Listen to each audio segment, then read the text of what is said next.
হঠাৎ করে একটা প্রশ্ন সামনে এসেছে এবং প্রশ্নটা বেশ মজার।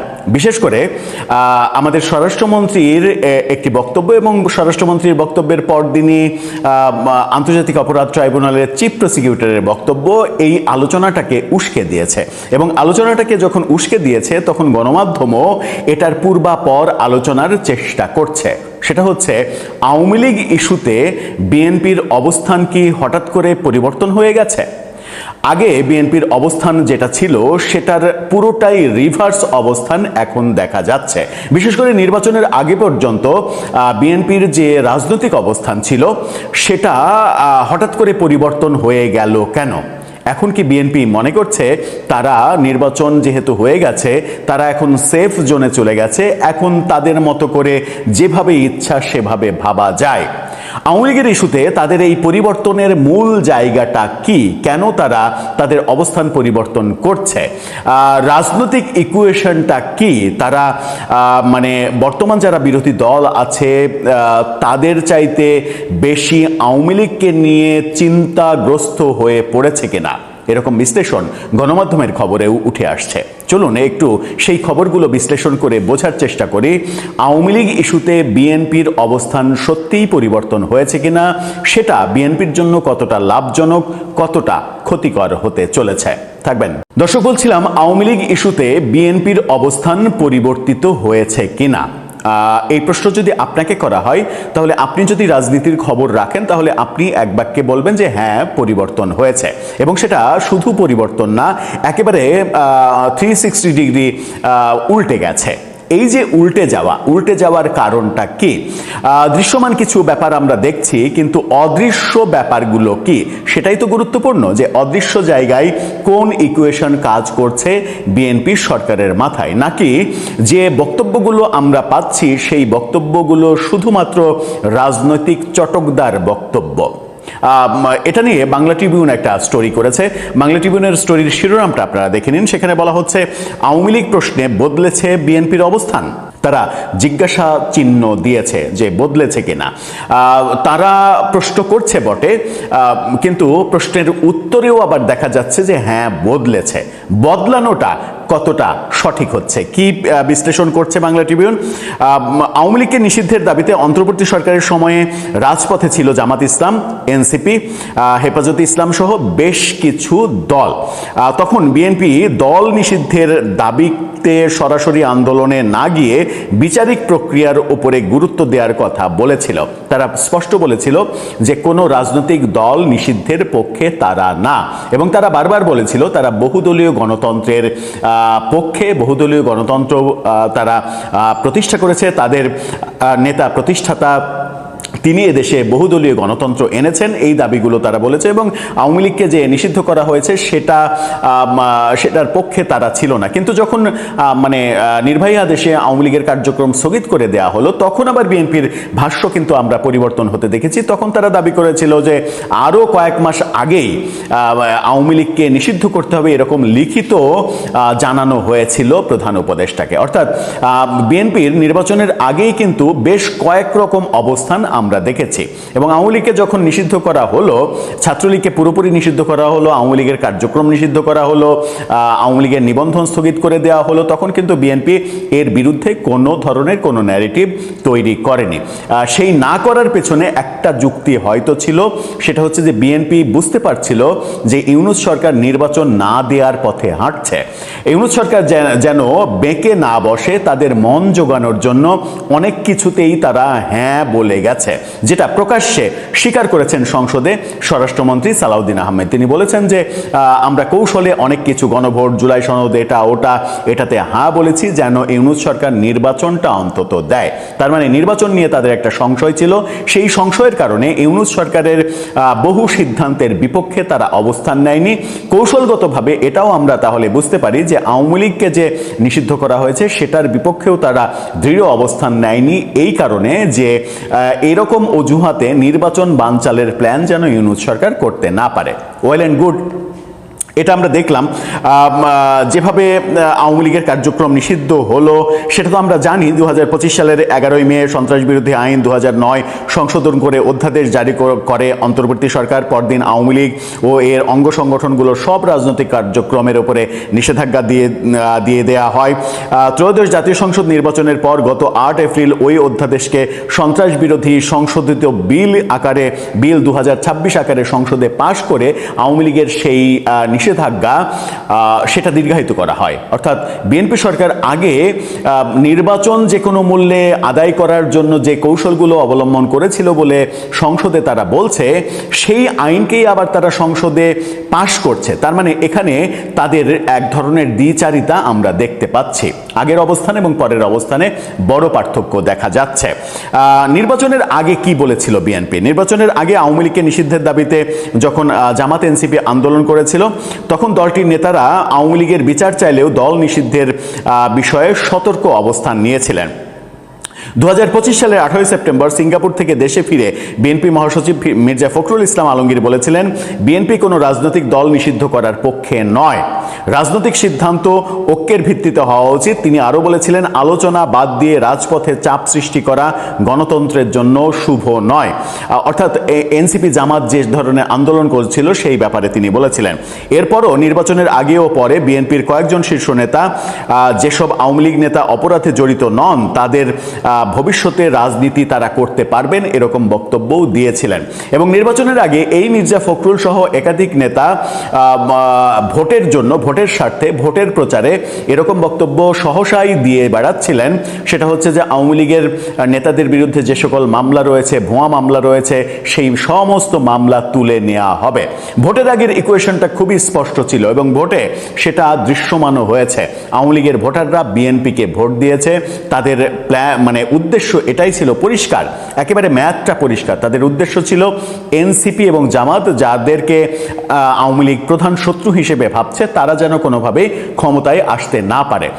আওয়ামী লীগের ভোট পাওয়ার জন্য বিএনপিও সারা দেশে 300 আসনে নানা ধরনের কৌশল অবলম্বন করেছিল।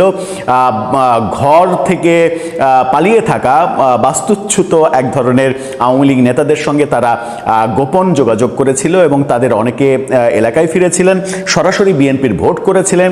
এবং ভোটের পরে আমরা বিএনপির নেতাদের বিভিন্ন জায়গায় আওয়ামী লীগের অফিস খুলে দেওয়ার দৃশ্য দেখেছি। তার মানে ভোটের আগে আওয়ামী লীগের সঙ্গে এক ধরনের অলিখিত সমঝোতা হতে দেখেছি। সেটা বিএনপি কিংবা আওয়ামী লীগ স্বীকার করুক আর না করুক, এই সমঝোতা আমরা হতে দেখেছি। ঠিক তার ব্যতিক্রম অবস্থা দেখেছি আমরা বিশ্ববিদ্যালয়গুলোতে ছাত্র সংসদ নির্বাচনে। বিশ্ববিদ্যালয়গুলো ছাত্র সংসদ নির্বাচনে যদি ছাত্রলীগের সমর্থকরা ছাত্রদলকে ভোট দিত, তাহলে কিন্তু শিবিরের এক কি বলবো যে ভূমিধস এই বিজয় কিন্তু হতো না। এই ছাত্র সংসদ নির্বাচনে অন্য প্রেক্ষাপট তৈরি হয়েছে এবং যখন জাতীয় নির্বাচন হয়েছে তখন আবার আমরা ভিন্ন প্রেক্ষাপট দেখেছি ভোটের ইকুয়েশনে, যেখানে বিএনপি ভূমিধস বিজয় পেয়েছে। বিএনপির এমন ভূমিধস বিজয় পাওয়ার বাস্তবতা কিন্তু ছিল না। আওয়ামী লীগের ভোটাররা ভোট দিয়েছেন বলেই এটা হয়েছে, এটা মনে করেন অনেক নির্বাচন বিশেষজ্ঞরা, বিশ্লেষকরা। কিন্তু দৃশ্যপট পাল্টে গেল কেন? সরকার পরিবর্তনের পরে অবস্থান পরিবর্তন হলো কেন? সরকার গঠনের পরে অবস্থান পরিবর্তন হলো কেন? এখানে বলা হচ্ছে সরকার গঠনের 3 মাসের মাথায় আওয়ামী লীগ প্রশ্নে বিএনপির অবস্থানে দৃশ্যমান পরিবর্তন দেখা গেছে। কি সেটা? গত 4 জুলাই রাজধানীতে জুলাই অভ্যুত্থানে নিহতদের স্মরণ সভায় স্বরাষ্ট্রমন্ত্রী সালাউদ্দিন আহমেদ বলেছেন, আওয়ামী লীগ এদেশে আর রাজনীতি করতে পারবে না এবং দল হিসেবে আওয়ামী লীগের বিচার করা হবে। এই বক্তব্য আলোড়ন তৈরি করেছে। সেই একই অনুষ্ঠানের প্রধানমন্ত্রী সৌহার্দ্য, সম্প্রীতি, সবাইকে নিয়ে কাজ করার কথা বলেছেন। অর্থাৎ 2 জনের অবস্থান 2 রকম দেখা গেছে। আবার গতকালকে আমরা দেখলাম যে চিফ প্রসিকিউটর আমিনুল ইসলাম তিনি বলছেন যে আওয়ামী লীগের বিচার প্রক্রিয়া শুরু হয়ে গেছে এবং আন্তর্জাতিক অপরাধ ট্রাইব্যুনালের যে তদন্ত বিভাগ তারা তদন্ত শুরু করছে এবং অবস্থা দৃষ্টে মনে হচ্ছে এবং তার বক্তব্যে উঠে এসেছে যে আওয়ামী লীগের করা 1973 সালের যে আন্তর্জাতিক আন্তর্জাতিক অপরাধ ট্রাইব্যুনালের আইন, সেই আইনে এবং 2009 সালে যে সন্ত্রাস বিরোধী আইন করা, সেই আইনে, এই দুই আইনে আওয়ামী লীগের বিচার করছে। অর্থাৎ আওয়ামী লীগের করা আইনে আওয়ামী লীগকে শায়েস্তা করার প্ল্যান নিয়েছে বিএনপি। তার মানে পুরোপুরি রিভার্স অবস্থায় চলে গেছে। এখানেও চিফ প্রসিকিউটরের কথা বলা হয়েছে। কিন্তু কেন এই অবস্থান বদলে গেল সেই ব্যাপারে বলা হচ্ছে, নির্বাচনের পর আওয়ামী লীগ প্রশ্নে বিএনপি কঠোর অবস্থান নিয়ে রাজনৈতিক মহলে নানা ব্যাখ্যা রয়েছে। ব্যাখ্যাগুলো কি? অনেকে মনে করছেন বিরোধী দল হিসেবে জামাত ও এনসিপিকে বিএনপি তাৎক্ষণিক রাজনৈতিক হুমকি হিসেবে দেখছে না। অর্থাৎ জামাত এবং এনসিপিকে বড় হুমকি তারা মনে করছে না, তারা বরং বড় হুমকি মনে করছে আওয়ামী লীগকে। যদি আওয়ামী লীগ ফিরে আসে, আওয়ামী লীগ বিএনপির জন্য একটা বড় হুমকি হতে পারে। কিন্তু আওয়ামী লীগ যদি আবার সংগঠিত হওয়ার সুযোগ পায়, তাহলে ভবিষ্যতে রাজনৈতিক সমীকরণ বদলে যেতে পারে। সে কারণেই দলটিকে আইনি প্রক্রিয়ার মাধ্যমে দীর্ঘমেয়াদে রাজনীতির বাইরে রাখতে চাইছে সরকার। এটা বাংলা ট্রিবিউনের বিশ্লেষণ। তারা বলছে, এই বিষয়ে নাগরিক ঐক্যের সভাপতি মাহমুদুর রহমান মান্না, তিনি বাংলা ট্রিবিউনকে বলেছেন, আওয়ামী লীগ ভবিষ্যতে বিএনপির প্রধান রাজনৈতিক প্রতিদ্বন্দ্বী হতে পারে। জামাত বিরোধী দলে থাকলেও একই মাত্রার রাজনৈতিক চাপ তৈরি করবে এমনটি বিএনপি মনে করছে না। অর্থাৎ জামাত এই মুহূর্তে প্রধান বিরোধী দল, কিন্তু তারা বিএনপির উপরে চাপ প্রয়োগ করে বিএনপিকে অস্থির করে দেবে, এটা বিএনপি মনে করছে না। বিএনপি মনে করছে বরং আওয়ামী লীগকে যদি সুযোগ দেওয়া হয়, আওয়ামী লীগ ভয়ঙ্কর হয়ে উঠবে। তাই আওয়ামী লীগের বিরুদ্ধে সরকার আরও কঠোর অবস্থান নিয়েছে। এই বিশ্লেষণে বলা হচ্ছে বক্তব্য স্ববিরোধী। সিনিয়র সাংবাদিক এবং রাজনৈতিক বিশ্লেষক আলতাফ পারভেজ বলেন, স্বরাষ্ট্রমন্ত্রীর বক্তব্যে কিছুটা স্ববিরোধিতা রয়েছে। কি সেটা? কারণ আনুষ্ঠানিকভাবে নিষিদ্ধ হওয়ার আগেই আওয়ামী লীগের রাজনৈতিক কার্যক্রম কার্যত বন্ধ রয়েছে। তিনি বলেন, রাজনীতিবিদরা নানা বক্তব্য দিতে পারেন, কিন্তু প্রশাসক হিসেবে সরকার শেষ পর্যন্ত কি পদক্ষেপ নেয় সেটাই গুরুত্বপূর্ণ। এখন সরকারের একটা বড় পার্ট তো সালাউদ্দিন আহমেদ, সরকারের দ্বিতীয় প্রধান থিঙ্ক ট্যাঙ্ক তিনি। সুতরাং তিনি কি সরকারের বাইরের কথা বলবেন? তিনি বলছেন যে আওয়ামী লীগ নিজেরাও এখন প্রকাশ্যে রাজনীতিতে ফেরার তৎপরতা দেখাচ্ছে না। এটা একটা ইম্পর্টেন্ট কথা তার বিশ্লেষণে। আওয়ামী লীগ মানে তেমন একটা অ্যাক্টিভ যে উন্মাদনা সেটা দেখাচ্ছে না। এমনকি প্রতিষ্ঠাবার্ষিকীতেও তারা দৃশ্যমান কোনো ধরনের শোডাউন করেনি। তারা ঘোষণা দিয়েছে, ঘোষণাটা তাদের টেকনিক ছিল, কিন্তু সেটা বাস্তবায়ন করার পথে হাঁটেনি। তার মানে আজ আওয়ামী লীগও যে মরিয়া হয়ে উঠেছে সেটা কিন্তু নয়। আইনি পথেই বিএনপি হাঁটতে চাইছে, এটাই বিএনপির সর্বশেষ অবস্থান মনে হচ্ছে। সালাউদ্দিন আহমেদের বক্তব্য এবং চিফ প্রসিকিউটরের বক্তব্য এটাই প্রমাণ করে। চিফ প্রসিকিউটর যেহেতু আইনের জায়গাটা দেখছেন এবং সেই আন্তর্জাতিক অপরাধ ট্রাইব্যুনালে আওয়ামী লীগের দল হিসেবে বিচারের প্রক্রিয়াতে এগোচ্ছে বিএনপি চাইছে যে ভবিষ্যতে যেন আইনি জটিলতা তৈরি না হয়, সেই কারণে এটাকে আইনি সমাধানে নিয়ে যাওয়া, অর্থাৎ আদালতের মাধ্যমে আওয়ামী লীগকে আজীবনের জন্য নিষিদ্ধ করার একটা প্রক্রিয়ার দিকেই এগোচ্ছে বিএনপি। ভালো কথা, ওয়েল অ্যান্ড গুড। এখন পর্যন্ত স্বাধীনতার 55 বছর পরেও আমরা যুদ্ধাপরাধের অভিযোগে অভিযুক্ত দলের কিংবা দলগুলোর বিচার করতে পারিনি। 55 বছরে পারিনি। 55 বছরে যেটা পারিনি, 2 বছরে শুধুমাত্র একটা সরকার চেঞ্জ, কিছু দুর্নীতি, কিছু অপশাসন, নির্বাচন ব্যবস্থা মানে নষ্ট করে ফেলা, এরকম অভিযোগ, এবং 24-এর আন্দোলনে কিছু ছাত্র জনতার মৃত্যু, এরকম অভিযোগে একটা বাংলাদেশের সব থেকে পুরনো দল, সব থেকে ঐতিহ্যবাহী দল, তাদেরকে কি আদালতের মাধ্যমে শায়েস্তা করা, নিষিদ্ধ করা, নিঃশেষ করা, নিশ্চিহ্ন করা, এটা সম্ভব হবে? যদি সম্ভব হয় তাহলে বিএনপির জন্য সেটা স্বস্তিকর খবর হবে। আর যদি এটা হিতে বিপরীত হয় কিংবা বুমেরাং হয়ে ফিরে আসে, তাহলে বিএনপির জন্য এটা একটা বিপজ্জনক খেলা হিসেবেই মনে হতে পারে। আরেকটা বড় যে কথা সেটা হচ্ছে যে বাংলাদেশের রাজনীতিতে কোনো কিছুই স্থায়ী হতে আমরা দেখিনি। আজকে আদালতের একটা সিদ্ধান্ত আগামীকালকে পাল্টে যাবে না, তার গ্যারেন্টি কে দিতে পারে? এই উদাহরণ তো আমরা দেখছি। এমনকি আওয়ামী লীগের আমলে মৃত্যুদণ্ডপ্রাপ্ত আসামিকেও ইউনূস সরকার ক্ষমতায় আসার পরে বেকসুর খালাস পাওয়ার দৃশ্যও তো আমরা দেখেছি। সুতরাং রাজনীতিবিদদের উচিত রাজনৈতিক সিদ্ধান্ত, সেটা আদালতের মাধ্যমে হোক কিংবা নির্বাহী আদেশে হোক, সিদ্ধান্ত নেয়ার আগে 100 বার ভাবা, যেন সেই সিদ্ধান্তটা নিজেদের দিকে ফিরে না আসে। দর্শক, আপনার মতামতের ব্যাপারে জানিয়ে লিখতে পারেন আমাদের কমেন্ট বক্সে। মেহের আফরোজ শাওন বা অভিনেত্রী সিনেমার নায়িকা মাহিয়া মাহি, তাদের দোষটা হলো তারা চোখে আঙ্গুল দিয়ে দেখিয়ে দিয়েছে জুলাই তোমরা কি করেছো। জুলাইয়ের আগের মেটিকুলাস ডিজাইন, তার মধ্যে দিয়ে জুলাই আন্দোলনের নামে লুকিয়ে থেকে পুলিশ হত্যা, সাধারণ মানুষকে স্নাইপার দিয়ে হত্যা, এবং জুলাইয়ের পরে জুলাইয়ের ব্যবসা সাজিয়ে সারা বাংলাদেশটাকে নরক বানানো, লুটপাট করা, অনিয়ম করা, মপ করা, এইসবের নায়কদেরকে চোখে আঙ্গুল দিয়ে দেখিয়ে দিয়েছে যে তোমরাই জুলাইকে নষ্ট করেছো। জুলাই জুলাই যারা করো তারাই জুলাইকে নিয়ে ব্যবসা করেছো, এইটা চোখে আঙ্গুল দিয়ে এই দুই নায়িকা বলেন, শিল্পী বলেন, গায়িকা বলেন, তারা একদম দেখিয়ে দিয়েছে। মানে 2-4 লাইনের একটা ফেসবুক স্ট্যাটাস জুলাইয়ের সেই বিভৎস চেহারাগুলোকে উন্মাদ বানিয়ে দিয়েছে। আমরা গতকালকে এক আলোচনায় বলেছি যে তার ছিঁড়ে গেছে, ওই যে সালাউদ্দিন আম্মারের মতন লোকজন মবের হুমকি দিচ্ছে, কি বিভৎস কুৎসিত ভাবে একজন নারীর নাক মুখ ফাটিয়ে দেওয়ার হুমকি দিচ্ছে। এগুলোর কোনো বিচার নাই, এগুলোর বিরুদ্ধে মানে এটার বিরুদ্ধে জিডি কেন বিরুদ্ধে মামলা হয়, সরাসরি একটা মানুষকে হত্যার হুমকি মামলা হয়। সেই মামলা হওয়া তো দূরের কথা, এখন দেখেন এই মাহিয়া মাহি এবং হচ্ছে আপনার মেহের আফরোজ শাওন, এই দুইজনকে এখন হচ্ছে উল্টা জেলে ভরার মতন একটা চিন্তা ভাবনা, তাদের নামে জিডি করা, তাদের নামে হুমকি দেয়া যে তারা, এবং প্রধানমন্ত্রীকে উস্কে দেওয়া হচ্ছে যে শাওন নাকি শেখ হাসিনার চেয়েও পাওয়ারফুল হয়ে গেছে, শেখ হাসিনাকে ধরতে হবে। আমি সেই জায়গায় যাচ্ছি, শাওনকে ধরতে হবে। আচ্ছা, জুলাই অবমাননা অপপ্রচারের অভিযোগে শাওন মাহির বিরুদ্ধে জিডি। জুলাই আন্দোলনকে অবমাননা অপপ্রচারের অভিযোগে অভিনেত্রী মেহের আফরোজ শাওন, চিত্রনায়িকা মাহিয়া মাহি এবং শান্তা ফারজানা নামে এক নারীর বিরুদ্ধে শাহবাগ থানায় সাধারণ ডায়েরি করা হয়েছে। রাষ্ট্র সংলাপ ফোরাম নামের একটি সংগঠনের পক্ষ থেকে জিডিটি করা হয়।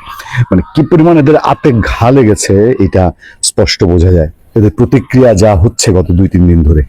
বিষয়টি তদন্তের জন্য ডিএমপির গোয়েন্দা শাখার গোয়েন্দা সাইবার ক্রাইম বিভাগে পাঠানো হয়েছে বলে জানিয়েছেন শাহবাগ থানা পুলিশ। আচ্ছা, শুক্রবার এই জিডি করা হয়। এ বিষয়ে শাহবাগ থানার ওসি মোহাম্মদ মনিরুজ্জামান তিনি বলছেন, অনলাইনে জুলাইকে অবমাননার অভিযোগে জিডি করা হয়েছে। সাইবার সংক্রান্ত হয় সেটি তদন্তের জন্য ডিবি সাইবার বিভাগে পাঠানো হয়েছে, তারা বিষয়টি তদন্ত করছে। জিডিতে কি আছে? রাষ্ট্র সংলাপ ফোরামের কেন্দ্রীয় সদস্য সচিব আনম আয়েস ও তুহিন ফরাজি এবং কেন্দ্রীয় যুগ্ম সংগঠক মোহাম্মদ শাহ আলম বাদশাহ জিডিটি করেন। জিডিতে বলা হয় 1400-র বেশি শহীদ ও 30,000-এর অধিক আহত মানুষের আত্মত্যাগের বিনিময়ে জুলাই আন্দোলন বাংলাদেশের ইতিহাসে একটি গুরুত্বপূর্ণ অধ্যায় হিসেবে প্রতিষ্ঠিত হয়েছে। তবে সম্প্রতি একজন ব্যক্তি প্রকাশ্যে জুলাই আন্দোলন ও এর স্মৃতিচিহ্ন নিয়ে অবমাননাকর বক্তব্য ও কর্মকাণ্ড করছেন বলে অভিযোগ করা হয়। প্রথমত, শান্তা ফারজানা নামে একজন ব্যক্তি জুলাই স্মৃতিস্তম্ভে জুতা নিক্ষেপ আঘাতের একটি ভিডিও সামাজিক যোগাযোগ মাধ্যমে তার ফেসবুক লিঙ্কে প্রকাশ করেছেন, যা শহীদের স্মৃতির প্রতি অবমাননাকর এবং জনমনে তীব্র ক্ষোভ সৃষ্টি করেছে বলে জিডিতে উল্লেখ করা হয়েছে। হায় রে বাঙালির পোড়া কপাল, হায় রে পোড়া কপাল। এই দেশে বঙ্গবন্ধুর প্রতিকৃতিতে জুতা মারে, প্রস্রাব করে, এই দেশে মুক্তিযুদ্ধের শ্রেষ্ঠ সন্তান বীর শ্রেষ্ঠদের ভাস্কর্য সেগুলো ভেঙে ফেলা হয়। এদেশে মুক্তিযুদ্ধের শত শত স্মৃতি, শত শত ভাস্কর্য সেগুলো অবমাননা করা হয়, সেগুলোর জন্য কারো বিচার হয় না, বিচার হয় জুলাই স্মৃতিস্তম্ভে জুতা মেরেছে এর। দ্বিতীয়ত, মেহের আফরোজ শাওন সামাজিক যোগাযোগ মাধ্যমে বিভিন্ন ভিডিও বার্তায় জুলাই আন্দোলনকে পরিকল্পিত বা সাজানো নাটক হিসেবে উপস্থাপন করেছেন এবং রাষ্ট্র আন্দোলন নিয়ে অবমাননাকর বক্তব্য দিয়েছেন বলে অভিযোগ করা হয়েছে। এটা তো গত 2 বছর ধরে বহু মানুষ দিচ্ছে, আমরা দিচ্ছি, সারা বাংলাদেশে বহু জ্ঞানী গুণীজন তারা বলছে যে জুলাই একটা পরিকল্পিত হত্যাকাণ্ড। বিএনপির লোকজন বলছে, বিএনপির অ্যাডভোকেট ফজলুর রহমান বলছে, বিএনপির আপনার নীলফার চৌধুরী মনি বলছে। তৃতীয়ত, মাহিয়া মাহি তার সামাজিক যোগাযোগ মাধ্যমে এমন কিছু বক্তব্য দিয়েছেন বলে অভিযোগ রয়েছে যেখানে তিনি জুলাই আন্দোলনে অংশগ্রহণকারী বিভিন্ন ব্যক্তি ও সংগঠনকে কটাক্ষ করে তাদের অভিনয়ের সঙ্গে তুলনা করেছেন। এতে আন্দোলনে অংশগ্রহণকারীদের হেয় করা হয়েছে বলে জিডিতে দাবি করা হয়। বিষয়গুলো তদন্ত করে প্রচলিত আইন অনুযায়ী প্রয়োজনীয় ব্যবস্থা নেওয়ার জন্য পুলিশের কাছে আবেদন করা হয়। 2024 সালে কোটা সংস্কারের দাবিতে শুরু হওয়া শিক্ষার্থীদের আন্দোলন পরে সরকার বিরোধী আন্দোলনের রূপ নেয়। এই পুরনো ব্যাকগ্রাউন্ড। প্রধানমন্ত্রীর যে অনুষ্ঠানটা হয়েছে সেই অনুষ্ঠানে একজন জুলাই যোদ্ধা তিনি প্রধানমন্ত্রীকে বলছেন যে শাওন কি শেখ হাসিনার চেয়ে পাওয়ারফুল হয়ে গেছে, সে জুলাইকে অবমাননা করেছে। জুলাইকে তো তোমরা অবমাননা করছো রে ভাই। প্রধানমন্ত্রীর প্রোগ্রাম ছিল যেখানে আপনার জুলাই গণঅভ্যুত্থানের শহীদদের স্মরণে ঢাকায় অনুষ্ঠিত হয়েছে জুলাই জাতীয় সম্মেলন। সেখানে অনেক ভালো ভালো ঘটনা ঘটেছে, অনেক কিছু হয়েছে, এবং বলা যায় যে ইউনূসের চেয়ে অনেক জাঁকজমক ভাবে, অনেক আন্তরিকতার সাথে তারেক রহমান এই জুলাইকে মর্যাদা দিয়ে, জুলাই আন্দোলন যেটা সত্যিকার আন্দোলন সেটাকে মর্যাদা দিয়ে তিনি পালন করছেন। কিন্তু জুলাই ব্যবসা না, এই কথাটাই মনে করিয়ে দিয়েছেন ওইখানেই স্বরাষ্ট্রমন্ত্রী সাউদ্দিন আহমেদ। তিনি বলছেন জুলাই চেতনা নিয়ে কোনো ধরনের ব্যবসায়িক বা রাজনৈতিক ফায়দা না তোলার আহ্বান জানিয়েছেন স্বরাষ্ট্রমন্ত্রী সাউদ্দিন আহমেদ। তিনি বলেন জুলাই চেতনা নিয়ে ব্যবসা কাম্য নয়, কোনো চেতনারই ব্যবসা ভালো কিছু বয়ে আনে না, তাই এই চেতনাকে রাজনীতির ঊর্ধ্বে রেখে দেশের কল্যাণ কাজে লাগাতে হবে। এটা হচ্ছে স্বরাষ্ট্রমন্ত্রীর কথা। যাই হোক, আমি শুধু প্রতিক্রিয়া খুঁজছিলাম, শাওনকে আমরা ফোনে ট্রাই করছি, শাওনকে ফোনে রিচ করতে পারিনি। মাহিয়া মাহির একটা প্রতিক্রিয়া পাওয়া গেছে, দুজনে একটু দুষ্টু মনে হয়, কিছুটা দুষ্টু, মাহিয়া মাহি এবং মেহরাফুজ শাওন। মাহিয়া মাহি বলছেন এই যে মামলা টামলা জিডি হওয়ার পরে শুনলাম মামলা হচ্ছে, তাই মনে হইলো জুলাই সিডিআই, তোদের মামলারও CDI. By the way, July লিখলে সাজেশন অটো সিডিআই চলে আসতেছে, আমি কি করব গাইস? চিত্রনায়িকা মাহিয়া মাহি। যেমন কর্ম তেমন ফল, একদম উচিত জবাব।